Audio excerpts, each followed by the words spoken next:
వైష్ణవం శైవం ఇది నిజంగా తత్వ విభేదమా లేక ఫ్యాన్ క్లబ్ గొడవలా? ఇప్పుడున్న పరిస్థితి చూస్తూ ఉంటే ఒక పోలిక గుర్తు వస్తుంది. గతంలో కృష్ణ శోభన్ బాబు కాలంలో హీరోల మధ్యన పోటీ ఉండేది, కానీ ఇప్పుడు వారి కుటుంబ సభ్యులు సినిమా రంగంలో పోటీ పడటం లేదు. మహేష్ బాబు గారు రోజు కృష్ణ గురించి మాట్లాడరు, సోహన్ బాబు గారి ఫ్యామిలీ ఎవరు కూడా సినిమాలు లేరు. కానీ ఇలాంటి టైంలో ఇంకా వాళ్ళ ఫ్యాన్స్ గొడవ పెడుతుంటే ఎంత సిల్లీగా ఉందో అలాగుంది. ఇప్పుడు మామూలు సామాన్య భక్తులు వెంకటేశ్వర స్వామి గుడికి వెళ్తారు, శివుడి గుడికి వెళ్తారు, కానీ ఈ మఠాచార్యులు శైవమా వైష్ణవమా అనుకుంటూ వీళ్ళు మాట్లాడుతుంటే అలాగే ఉంది. శంకరాచార్యులు రామానుజాచార్యులు ఇద్దరు కూడా పరమ జ్ఞానులు. వారి స్థాయిలో శైవం వైష్ణవం గొడవ లేదు. వారు పరస్పర విరోధులు కాదు. తత్వ మార్గాలు కూడా వేరే, లక్ష్యం ఒకటే కదా.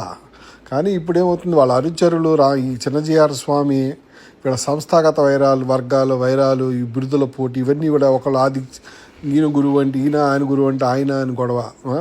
ఇది తత్వ విభేదం కంటే కూడా ఎక్కువ గుర్తింపు రాజకీయాలు, సాంప్రదాయ ఆధిపత్య పోటీ, భావోద్వేగ అనుబంధం కనపడుతుంది.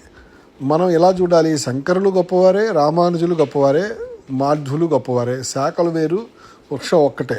ఇక్కడ ముఖ్యంగా ఏం చూడాలంటే చిన్నజీఆర్ స్వామి గారి వరకు శంకరాచార్యులపై పూర్తి ఆధునిక సాక్ష్యం లేదని చెప్పచ్చు మనం. కానీ ఆయన అమలాయ పీఠాలు ఆయన స్థాపించాడని ఉన్నంత సాక్ష్యం విద్యారణ్య స్వామి గురించి ఎవరు చెప్పలేదు. విద్యారణ్య స్వామి కనీసం ఆ పీఠాల జోలికి పోయినట్టుగా కూడా ఆ మాత్రం కూడా ఎక్కడ ప్రస్తావన లేదు.